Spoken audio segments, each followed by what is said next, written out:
মানুষ তোমাকে তখনই মূল্য দিবে তুমি যখন কিছু করে দেখাবে। তাই জীবনে যদি মূল্য পেতে চাও তাহলে জীবনের কিছু জিনিস ডেভেলপ করতে হবে। নাম্বার 1, যে স্থানে গেলে অপমান হতে হয়, কষ্ট হলেও সেই স্থান ত্যাগ করো। নাম্বার 2, কাউকে জোর করার থেকে একা একা চলতে শুরু করো।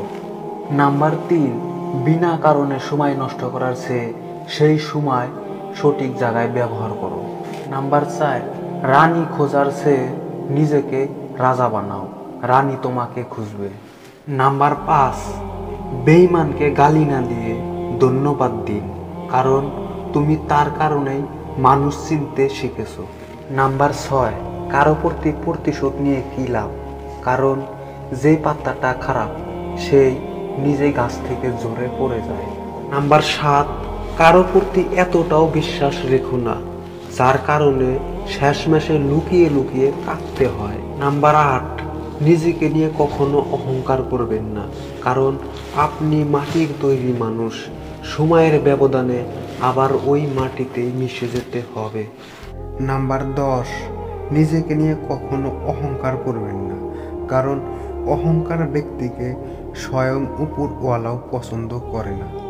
জীবনের যেমনই হোক সময়, যেমনই হোক পরিস্থিতি, জীবনকে মানিয়ে নিতে শুরু করো, কারণ জীবনটা সহজ নয়। জীবনটা সহজ কেবলমাত্র তাদের জন্যই যারা মেনে নিতে জানে, মানিয়ে নিতে জানে।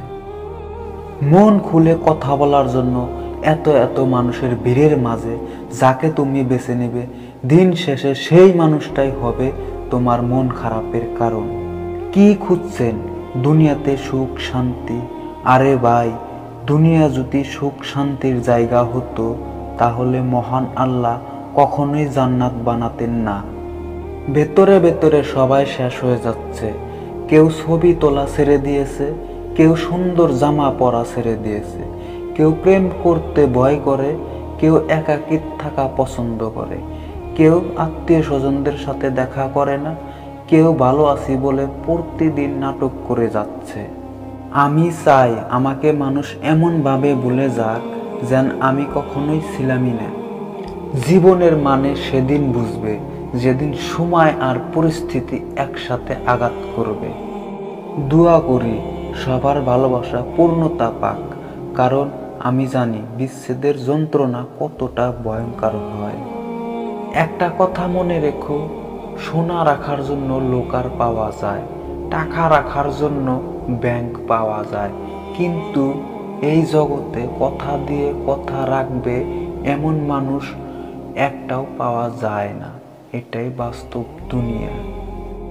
আপনি যেটা হারিয়ে ফেলেছেন সেটা নিয়ে কখনোই আফসোস করবেন না, কারণ অনেক বছর পর হলেও আপনি ঠিকই প্রমাণ পাবেন আল্লাহ আপনাকে যেটা দেয়নি সেটা আপনার জন্য কখনোই কল্যাণকর ছিল না।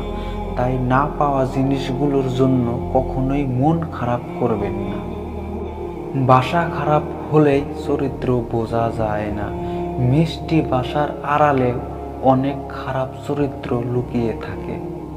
পথটা যখন একাই চলতে হবে তাহলে পেছনে কে কি বললো সেটা শোনার দরকার নাই। কারো সম্পর্কে কিছু বলার আগে সত্যি জানার চেষ্টা করুন, কারণ অনুমান করে বলা কথা সব সময় সত্যি নাও হতে পারে।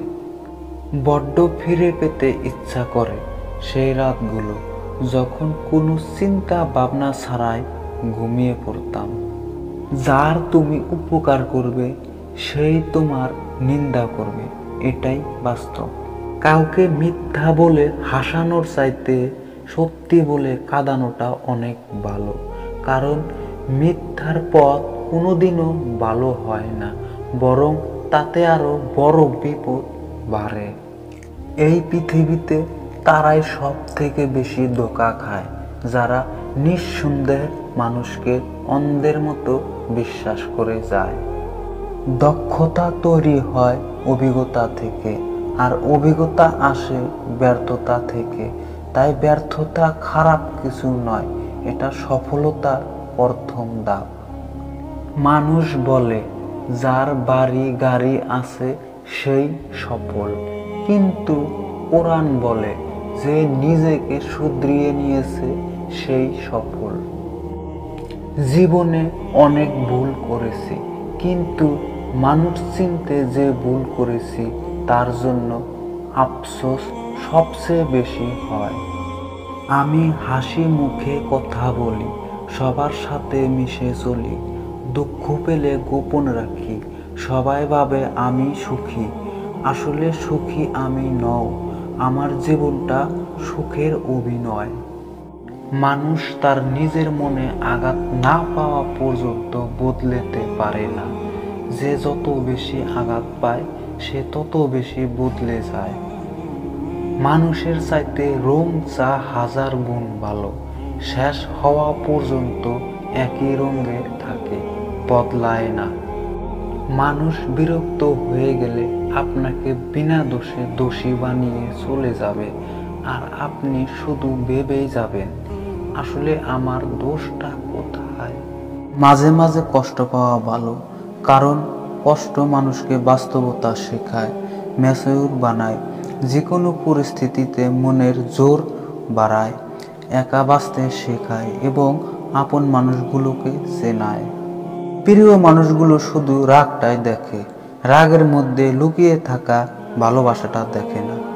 ভিক্ষুকের দোয়া, রাসূল সাল্লাল্লাহু আলাইহি সাল্লাম বললেন, তুমি মধ্যবিত্ত হও কিংবা ধনী, সাথে যদি ৫-১০ টাকা থাকে, রাস্তায় যদি ভিক্ষুক দেখো অবশ্যই দান করবে, কেননা একজন ভিক্ষুকের দোয়া করলে তোমাকে জান্নাতের দরজা পর্যন্ত পৌঁছে দিবে। মৃত্যু মানে মৃত্যু না, কবর দেখেছো কিন্তু কবরের আযাব দেখোনি, এত টাকা জমিয়ে কি লাভ, এটা জেনে রেখো আজরাইল আদম আলাইহিস সালাম তো ঘুষ খায় না। রাসূল সাল্লাল্লাহু আলাইহি সাল্লাম বলেছেন, মুমিন ব্যক্তির রূহ তার ঋণের কারণে ঝুলন্ত অবস্থায় থাকবে যতক্ষণ যাবত না তা পরিশোধ করা হয়। অহংকার বেড়ে গেলে কবরস্থান থেকে ঘুরে আসুন, দেখবেন ওইখানে আপনার চেয়ে সুন্দর ধনী জ্ঞানী গুণী মানুষ মাটির নিচে শুয়ে আছে। মাঝে মাঝে আমাদের হঠাৎ করে মন খারাপ হয়ে যায়, তার কারণ আমরা নিজেও জানি না, তখন প্রচুর কান্না করতে ইচ্ছা করে, সব কিছু থাকার পরেও মনে হয় কি যেন একটা নেই। আমি দেখেছি নিকোটিনের ধোঁয়ায় প্রতিনিয়ত নিজের ভিতরটা জ্বালিয়ে দেয়, মানুষও সিগারেটের শেষ টানটা দিয়ে তা মাটিতে ফেলে পা দিয়ে তার অগ্নি নিবারণ করে দেয়। হয়তো সে চায় না তার ফেলে দেওয়া সিগারেটের শেষ অংশটা আর কিছুকে পুড়িয়ে দিক, কারণ সে জানে পোড়ার যন্ত্রণাটা কতটা ভয়ঙ্কর হয়। তো গাইস, শাড়িটা যদি ভালো লাগে কমেন্ট করে আপনাদের মতামত অবশ্যই জানাবেন, আর এরকম বাংলা শায়রি পেতে চাইলে চ্যানেলটা সাবস্ক্রাইব করে রাখবেন। আর হ্যাঁ, নিজের খেয়াল অবশ্যই রাখবেন, কারণ এই স্বার্থপর দুনিয়ার মধ্যে আপনি ছাড়া আর কেউ নেই। ভালো থাকবেন, সুস্থ থাকবেন, খোদা হাফেজ।